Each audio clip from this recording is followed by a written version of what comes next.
Right, the Iran war is spreading beyond anyone's initial predictions. And what we're witnessing right now is the regionalization of a conflict that was supposed to be contained. The United Arab Emirates says its air defenses are responding to incoming missile and drone threats from Iran.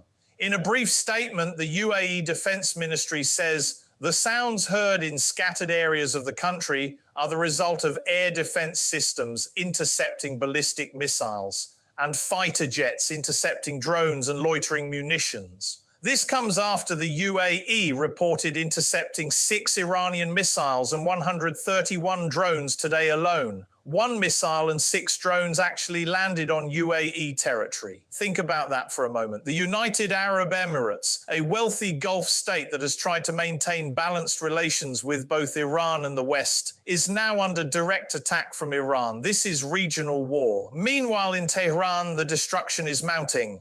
A sports stadium has been destroyed, according to Iran's state broadcaster, IRIB. It appears to be the Azadi Indoor Stadium, which has capacity for around 12,000 people and is part of the complex for the much larger Azadi Stadium, the largest sports stadium in the country. IRIB shared footage from Tasnim news agency showing collapsed stands and smoke rising from the stadium. And then the state broadcaster made this rather pointed statement: neither nuclear bombs nor ballistic missiles are made in stadiums. That's Iran saying this was a civilian target, not a military one. Israel's Persian language account on X also shared footage of the stadium, showing debris spread across a car park outside, claiming the area was being used by the regime's forces. So we have 2 competing narratives. Iran says it's a civilian sports stadium.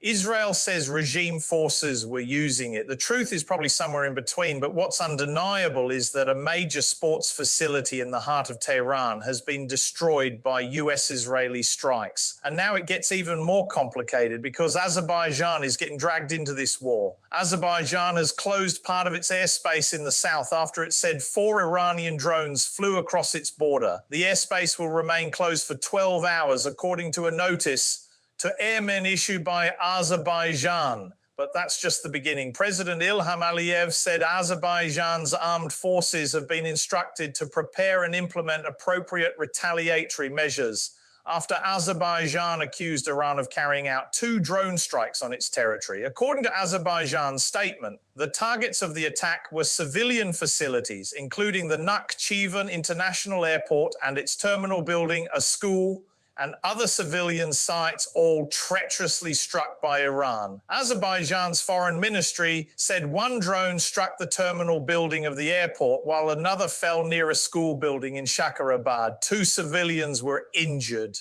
Now, here's where it gets interesting. The general staff of the Iranian armed forces have denied any involvement in the incident and blamed Israel. So Iran says we didn't do it, Israel did it. Azerbaijan says Iran attacked us. And Israel hasn't commented on Azerbaijan at all. What's actually happening here? Is Iran firing drones wildly and losing control of where they're going? Is Israel conducting operations from Azerbaijan or through Azerbaijani airspace, and Iran is retaliating? Or is this a deliberate Iranian attempt to expand the war and drag more countries in? We don't know.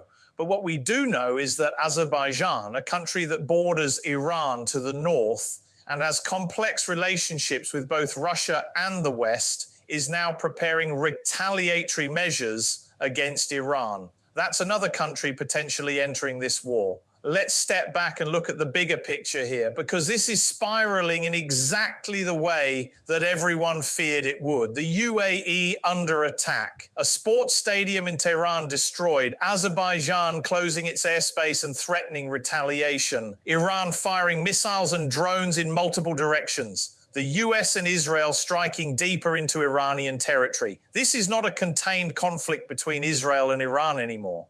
This is regional war involving the UAE.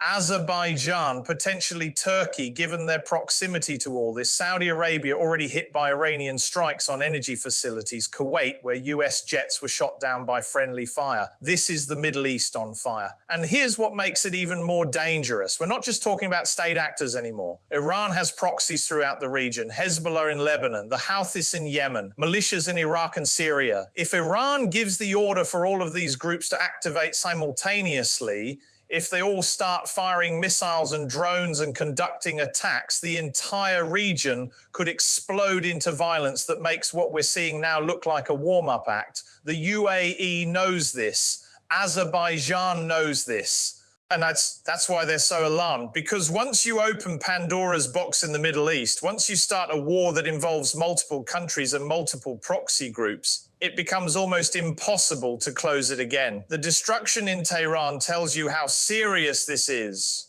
A sports stadium destroyed, not a military base, not a missile factory, not a Revolutionary Guard facility, a sports stadium. Whether regime forces were using it or not, the optics are terrible. The symbolism is powerful.